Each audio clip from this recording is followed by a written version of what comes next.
At pagkatapos namin doon sa Memorial Park mga kasyuyan, kami umuwi na dito sa bukid at dumiretso kami sa bahay ng aking isa pang kapatid.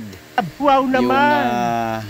Yung pangatlong babae na kapatid ko mga kasyuyan, at ito yung nadat na namin. Yung bayaw ko yung nagkuhit-kuhit sa baga, at yung bunso kong kapatid ang nagtitimon sa manubila ng lechon. Malapit nang maluto mga kasyuyan, at tamang-tama at ako'y ginugutom na. At habang ang lechon ay nalilipong sa pagtuyok-tuyok, dahil siya pinapaikot-ikot ng aking bunsong kapatid,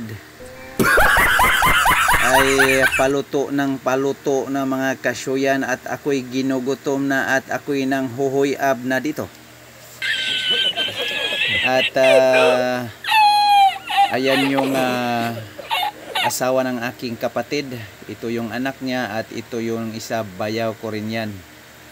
At habang ako'y nakatingin-tingin sa paligid, ako'y naglingi-lingi at minamasdan ko ang paligid ng kanilang mga bahay habang kami naghihintay na maluto ang litso na yan.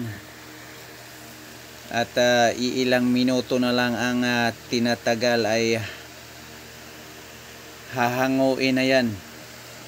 Hahanguin mula sa apoy. Sa amin hahaunin. Haunon. Tayo'y malisdan sa pagtagalog nito, at tayo'y maubusan sa pagtagalog kasi hindi tayo sanay magtagalog. Habang ako'y ginugutom mga kasyuyan at hinahao na, at ayan, ang dalawang yan, magkapatid, anak yan ng isa kong kapatid na babae yan. Silang dalawa yan, at yun ang kanilang ama. Oh, sila ang naguna na kumuha sa balat ng lechon at magpahuli ba kami. Ayan, nagtawag ng isang batalyon at lumapit at nilantakan ang lahat ng balat ng baboy, balat ng lechon. Ayan. At naghingi rin ako kasi ako'y naglalaway, at ito binigyan ako. Ayan.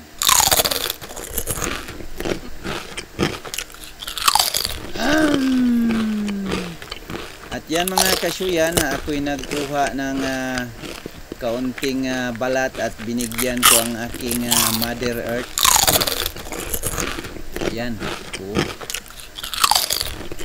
Sila'y nagkapuliki at nag-iiyahay sila o liligwat sa mga balat ng lechon at kanilang nilantakan, at ako'y nagkuha.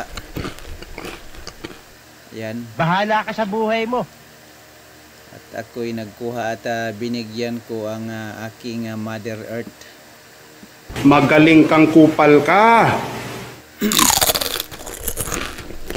Kinain ko ang sobra mga kasyuyan kasi maliit lang daw sa kanya. At yun yung handa mga kasyuyan, na prepare na yung handa maliban sa lechon. Sana all. At hinihintay pa namin matapos yung pangadji. Ang tawag dito ay pangadji sa mga kalag.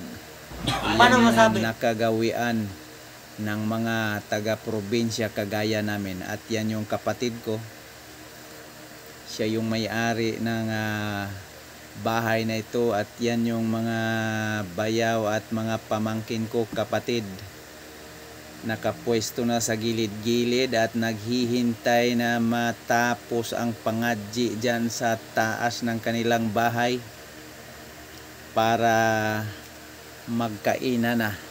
At ito ang huling mga kaganapan mga kasyuyan, part 4 sa aking Latagaw sa Undas Pizza Uno mga kasyuyan. Hanggang sa sunod, maraming salamat sa inyong laging pagtangkili.